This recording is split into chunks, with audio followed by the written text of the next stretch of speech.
Chapter 4: The First Encounter. The moon hung high in the night sky, its silvery light casting an ethereal glow over the vast expanse of the ocean.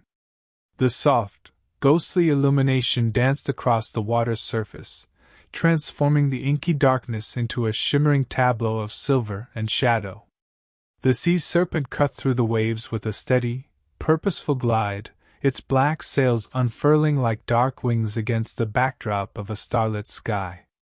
The vessel's silhouette was a striking contrast to the tranquil night, a harbinger of the tension and excitement that simmered aboard. Captain Mara Hawke moved with a restless energy on the deck, her presence commanding and alert. The search for the fabled treasure had led her crew into these uncharted waters, and Mara's instincts, honed by years of experience, told her that they were nearing their goal. Her sharp eyes scanned the horizon, piercing through the darkness with a mixture of anticipation and determination. Every creak of the ship and whisper of the wind seemed to amplify the sense of impending discovery. The crew, equally charged with excitement, moved with a focused urgency. Their murmured conversations and quick, deliberate actions reflected their shared sense of purpose. Each member was attuned to the delicate balance between hope and apprehension, their eyes darting across the horizon for any sign of the elusive prize. The atmosphere aboard the Sea Serpent was thick with expectancy, a collective breath held as they awaited the moment that could change their fortunes. As the night stretched on, the moon's glow remained a constant companion to the ship's voyage. The ocean, though serene in appearance, held secrets beneath its surface, and the Sea Serpent sailed steadily onward, driven by the promise of discovery. Mara's restless pacing and the crew's heightened vigilance underscored the significance of their quest, setting the stage for an encounter that would alter their journey in ways they could scarcely imagine. Below the surface of the ocean, a different world unfolded, a realm where tranquility masked a brewing storm of tension and unrest. The serene beauty of Atlantia, with its sprawling coral reefs and bioluminescent flora, belied the underlying currents of political discord and unease. The gentle sway of the seaweed and the soft, shimmering light filtering through the water created a deceptive calm, one that contrasted sharply with the turbulence that simmered beneath. Prince Kale navigated the underwater kingdom with a sense of growing apprehension. His sleek, azure form moved with practiced grace through the coral-studded expanse, his every motion fluid and deliberate. The grandeur of Atlantis architecture loomed around him, its coral towers and crystal spires glowing softly in the dim light. Yet, even amidst this breathtaking beauty, Kale's thoughts were consumed by the reports he had received of surface ships encroaching upon their waters. The presence of these surface vessels was a troubling disruption in an already volatile time. The kingdom, known for its peace and prosperity, was now facing an unprecedented threat. Kale's sharp eyes scanned the darkened depths, alert to every shadow and movement. The recent disturbances were not just a minor inconvenience, they represented a potential upheaval of the delicate balance that maintained Atlantia's stability. As he swam through the vast underwater corridors, Kale could feel the weight of responsibility pressing down upon him. The shifting tides and the occasional flicker of distant light created an eerie atmosphere, amplifying the sense of foreboding that accompanied his every thought. The reports of surface ships had stirred fears of aggression and invasion, adding to the already complex web of political intrigue and unrest. The ocean currents carried more than just whispers of the sea. They bore tidings of discord and anxiety from every corner of the kingdom. The normally serene surroundings were charged with an undercurrent of worry, a reflection of the mounting pressure on Kale and his advisors. The tranquil expanse of coral and seaweed, once a symbol of peace, now felt like a fragile veneer concealing the storm beneath. Kale's keen senses were attuned to the subtleties of his environment. Every shift in the water, every sudden burst of movement, was scrutinized with the intensity of a leader who understood the gravity of the situation. His resolve to protect Atlantia was unwavering, yet the unknowns that lay ahead added layers of complexity to his already challenging role. The underwater kingdom was vast, its expanse seemingly infinite, yet it felt increasingly claustrophobic to Cale. The beauty of the environment, with its vibrant colors and intricate patterns, contrasted sharply with the darkening shadows of impending conflict. Each passing moment heightened the urgency of the situation, making the weight of his duties even more palpable. As he continued his patrol, Cale's mind raced with possible scenarios and strategies. The encroaching surface ships were a tangible threat, but they were also a symptom of a larger, more insidious problem. The political machinations at play were complex, and the potential for conflict loomed large on the horizon. In the depths of Atlantia, amidst the shifting sands of uncertainty and unrest, Prince Cale remained resolute. His commitment to his people and his kingdom was unwavering, even as the tranquil beauty of his surroundings seemed to mock the gravity of the situation. The challenges ahead were daunting, but Cale was prepared to confront them with the strength and wisdom that defined his leadership. The collision of two worlds, surface and underwater, occurred with startling abruptness when Mara's ship, the Sea Serpent, strayed into a forbidden zone of Atlantean waters.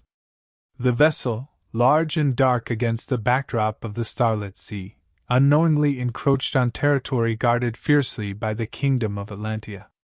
The moonlight, casting its silvery glow across the ocean, illuminated the ship's progress as it drifted perilously close to a hidden reef, an uncharted danger lurking just beneath the surface. As the Sea Serpent neared the reef, the serene surface of the water belied the turmoil brewing below. Cale's patrol, ever vigilant and alert, detected the intrusion with practiced precision. The Mermaid Prince, guided by his deep-seated responsibility and sharp instincts, led his elite squadron through the darkened depths. The sudden emergence of Cale and his guards, gliding through the water with an air of authority, was both unexpected and jarring for the crew of the surface vessel. The sight of Cale's imposing form and his elite guards was a stark contrast to the tranquil beauty of the underwater realm. His scales, shimmering with an ominous glow under the moonlight, created a striking and formidable presence. The Mermaid Prince's every movement was deliberate and commanding, his expression a blend of authority and stern resolve as he signaled his guards to prepare for the inevitable confrontation. The guards, trained for such encounters, responded with swift and practiced efficiency, their readiness evident in their disciplined formation. The juxtaposition of Mara's ship, a symbol of human ambition and adventure, against Cale's royal entourage, a manifestation of ancient aquatic authority, highlighted the clash between the two worlds. The Sea Serpent's dark, imposing silhouette was dwarfed by the ethereal, majestic figures of the mermaids, whose bioluminescent scales and graceful movements underscored their otherworldly nature. The tension between these two forces was palpable, setting the stage for an encounter fraught with significance and potential conflict. As Cale's patrol surrounded the Sea Serpent, the waters around them seemed to hold their breath. The interplay of light and shadow created an almost surreal tableau, where the glittering surface of the ocean and the darkened depths met in a dramatic clash. The Mermaid Prince's commanding presence was a clear signal of the seriousness of the situation, his intent to protect Atlantia's boundaries unwavering despite the encroaching human vessel. In the midst of this charged moment, the boundary between surface and underwater, human and mermaid, became a focal point of tension and intrigue. The encounter was not merely a confrontation of territories but a prelude to an unfolding drama where the fate of both worlds hung in the balance. As the Sea Serpent drifted into the realm of the mermaids, the stage was set for an interaction that would test both sides' resolve and shape the course of their intertwined destinies. The tension in the water was palpable as Cale approached the surface ship, each movement deliberate and infused with a sense of command. His eyes, sharp and calculating, narrowed with suspicion as he closed the distance between his patrol and the Sea Serpent. The moonlight cast a silvery sheen on his scales, accentuating the gravity of his presence. The underwater world seemed to hold its breath, the quiet hum of the ocean echoing the strained anticipation of the encounter. On deck, Mara felt the sudden shift in the ship's motion and the charged atmosphere of urgency that had enveloped the sea serpent. Emerging from the shadows, her keen gaze met the stern eyes of the mermaid prince, their initial exchange crackling with immediate hostility. The moonlit night amplified the stark contrast between them, Mara's fierce, defiant stance and Cale's regal, unyielding demeanor. Her hand instinctively rested on the hilt of her sword, a silent promise of readiness to defend her vessel against any threat. Cale's approach was marked by an unwavering resolve. His posture, straight and commanding, conveyed both authority and a deep concern for the security of Atlantia. His expression, a complex blend of indignation and duty, reflected his disapproval of the intrusion and the potential danger it posed to his kingdom. The surface ship, with its dark sails and imposing silhouette, loomed large against the ethereal beauty of the underwater realm, making the confrontation even more striking. As Mara and Cale faced each other, the clash of their wills was palpable. Mara's defiance was evident in her stance and readiness to act, while Cale's resolute authority and protective instincts shaped his response. The air crackled with a mixture of anger and apprehension, setting the stage for a tense dialogue that would determine the nature of their uneasy alliance. The encounter was more than a simple confrontation. It was a collision of two worlds, each with its own demands and expectations.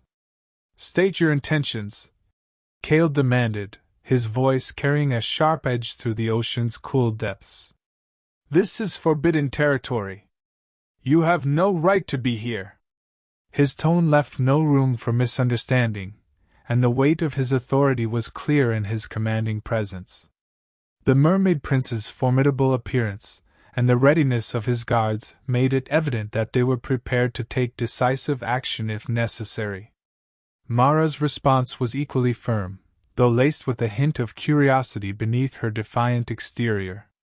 "We're in search of treasure, not intending to cause trouble. If we've crossed into your territory, it was not by design." Her gaze held Cale's with an intensity that spoke of both determination and an unspoken challenge.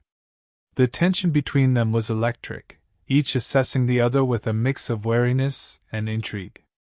As the conversation unfolded, the atmosphere was thick with a mixture of tension and reluctant curiosity. Mara and Cale, each driven by their distinct agendas, found themselves engaging in a dialogue that was as charged as it was revealing. Mara's voice, steady and assertive, contrasted sharply with Cale's measured, authoritative tone. The exchange of words was a dance of diplomacy and defiance, highlighting their immediate conflict while subtly uncovering the layers of their respective motivations. Despite the underlying friction, a glimmer of mutual recognition emerged as the conversation progressed. Both Mara and Cale were acutely aware of the high stakes involved in their encounter. Mara's quest for the treasure, cloaked in the promise of power and fortune, was viewed by Cale not merely as a potential threat but as a critical piece in the broader tapestry of the kingdom's ongoing strife. The realization that their goals, though seemingly opposed, intersected in significant ways began to take shape in their dialogue. Cale's interest in the treasure was not driven solely by personal gain but by the larger implications it held for Atlantia.